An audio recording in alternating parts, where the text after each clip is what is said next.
A Dragon Tale is the 25th episode of the first season of Mickey Mouse Clubhouse Plus, and as always there will be spoilers from now as I go through the episode and share some thoughts. I like to watch these to see how educational they are, and there are definitely some educational moments in here. We also have quite a strong quest, and it's becoming very apparent that they are bringing in more and more elements of Funhouse. I don't know if the plan is for them to phase out Funhouse and just incorporate those elements into Clubhouse Plus, or if they're just going to continue doing crossovers. I guess we'll find out in due course.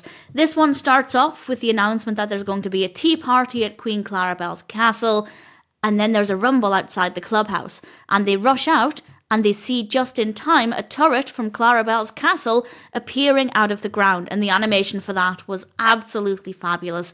Tremendous fun.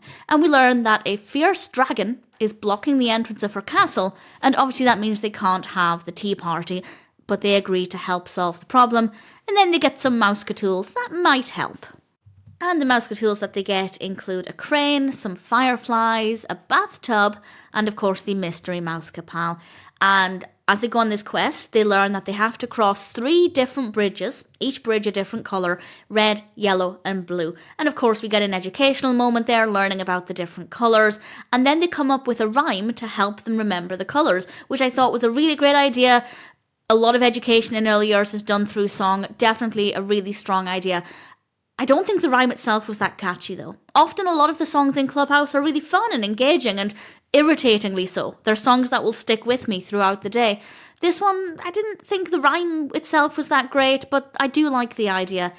And then, as they start off on this journey, the characters appear in costumes that are very reminiscent of outfits they wear in Funhouse, and this is kind of the bit where I realised that they're definitely bringing in more and more elements of Mickey Mouse Funhouse, which I don't necessarily think is a criticism. They're also bringing in Clubhouse into Me and Mickey. It's now Me and Mickey in the Clubhouse Plus, so everything's just kind of blending into one. And I think it's safe to say that Clubhouse is easily the most successful of the TV shows, so I can understand why they're doing this. And the first bridge is the Red Bridge, and Pete, dressed in a delightful dragon costume, is actually wedged in the bridge. So they decide to use the crane mouse-catool to get him out, which seems a little bit insulting, but nevertheless, it did the job. And then they need to use the fireflies to light up the glitter path. The path to me looked less glittery and more like it was fizzing, but nevertheless it wasn't badly animated. It was pretty decent. The fireflies looked beautiful. And we are using the mouse-catools here really, really quickly. There have been some episodes recently where we get to almost 2/3 of the way through before we've even sniffed at the mouse-catools. So I think the pacing here felt a little bit better. The second bridge is the Yellow Bridge. Although I do love the look of the Dalmatian-esque bridge that's also there. I thought that was really good fun. And then they approach the third and final bridge, which is the Blue Bridge. But they have an obstacle to overcome, as the door at the end of the bridge is actually in a tree and none of them are able to open the door. So they hope that maybe a mouse-capal can help. And the mouse-capal, or mouse-capals more accurately, are Chip and Dale. And they have the ability to open the door with 5 knocks.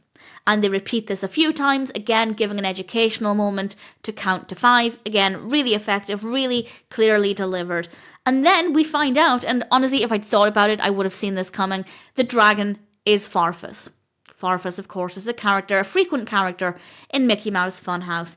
And they manage to placate him, and the tea party is on, and Clarabelle invites Farfus, and she actually apologises to Farfus and says that she never should have assumed that he was scary just because he looked like a big scary dragon. And I think that's a lovely message, that you shouldn't judge somebody just based on the way they look. So definitely a great message there.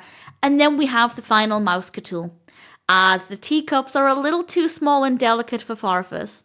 So they decide to use the bathtub, and they each take it in turns to pour some of the tea into the bathtub, and Farfus is happy. And the colour of the tea is not too bad either. It's not too dark, it's not too milky. I'd say the tea colour was pretty much just right. I think maybe it could have been a little bit darker.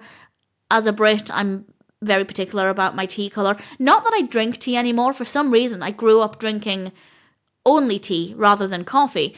But after a certain point, this is irrelevant, but after a certain point, I switched to coffee, and now I detest this taste of tea, mostly, quite like Earl Grey, completely irrelevant. The point there is that the tea looked pretty decent. The episode as a whole is a fun story, definitely some very obvious funhouse elements in there, most of it's beautifully animated, lots of opportunities for learning with colours and counting, maybe not as directly educational as some, but we do have a fun story with some education in there, and I think it's safe to say, all things considered, A Dragon Tale is a pretty good episode of Mickey Mouse Clubhouse Plus.